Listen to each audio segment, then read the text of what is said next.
how has being in a Conestoga hut provided me stability? That's what y'all really want to know, right?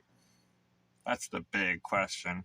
Because why invest in these? Why build these if they don't provide anybody anything, right? Well, here's the thing. I built this, and then I moved in June 1st of 2022. 2022, yeah. And then this was at Dundas and Elizabeth Street, which, for those who know, you know. You understand. I was living in a shithole. A disgusting shithole. Like one of the biggest city toilet alleyways was literally my front door opened up to it. It was gross. But despite that, I never had my house broken into or anything stolen or anything like that. I was able to sleep soundly and safely at night because my door locked, my window locks, my roof is secure, and bonus, I didn't have to worry about the city coming by and pushing me out at 8 o'clock every Monday morning because they don't want me in their parking lot. I was lucky enough to be on private property at the time because I had permission to be there. That's something that most people, unfortunately, are unable to get when they're homeless, and that seems to be the biggest hurdle we're facing as far as providing people stability. I wouldn't have been able to work 12-hour shifts providing shelter to people for the winter if I was living in a tent right beside them, I'll tell you that much.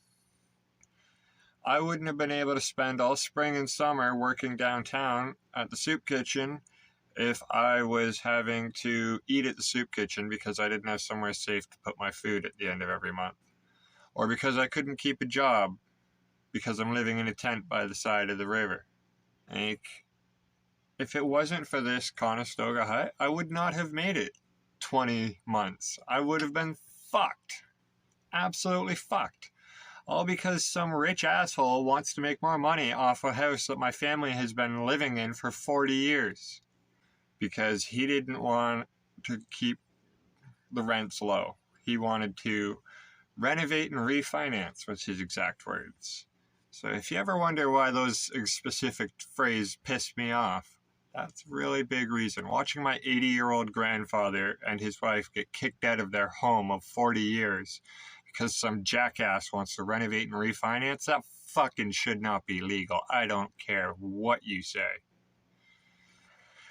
So yeah, I mean, this thing has been a lifesaver. And I owe everything I've achieved in the last 2 years to the people who helped me build it. To the people who've helped me keep it open and keep it above me. I was lucky enough, so far I've had 3 different locations where I've been able to have this thing without fear of somebody tearing it down. Maybe that's just because I'm a smooth talker. Maybe that's just because I'm a good ass kisser. Maybe that's because I keep offering people money. But here's the thing. I can make money. I'm not a drug addict. I have gotten over my rage issues. That was what being a building manager did for me while I was working there and living there. I was stability period number 1, if you remember the last video. Yeah. So stability number 1 taught me everything I needed to create stability number 2. Stability number 2 has given me everything I need to give people like me, like you, like our friends living down by the river and sleeping in the shelters all winter and coming to the soup kitchens every night. I can help them. You can help them. We can fucking help them. All we gotta do is work together, make this shit a reality. Alosa has their, tiny home community coming up for the indigenous people. Unity Project has their tiny homes that have come up. Interestingly, both of those came up after I built mine.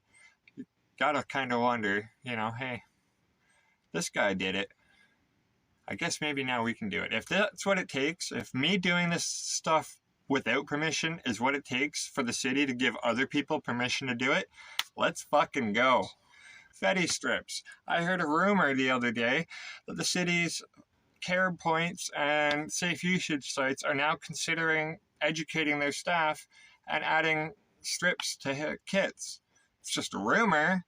But if that's true, then that means you people are watching these videos. You people are seeing that there is possibility here and you're understanding things. And thank God that somebody's listening. Now let's keep this motivation going. Let's keep this shit rolling. I have a young lady right now who's about to go into detox. Hopefully we can get one of these built, you know? Like, we can get one set up for her. She can get herself sobered up, cleaned up. She can design her relapse prevention plan. Unfortunately, she has to find a place to put the house. But if she can find that, I'm going to give her a fucking house. I'm going to spend the next 3 months worth of paychecks if I fucking have to. Like, I go back to work in, a few weeks? Something like that? I don't know. But, like, I still take pictures. Once in a while, I sell merchandise. I think I made $60 back in, like, January, something like that. I made, like, just under $100.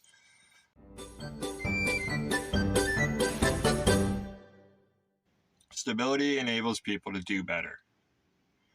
Whether it's doing better by starting an organization, or it's doing better by working in the factory, or going to detox, or taking care of a dog, or growing a garden.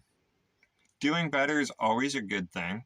And if it takes building a $4,000 hut to get somebody to do better, I'm going to do that. And I hope to God you're going to help me do it.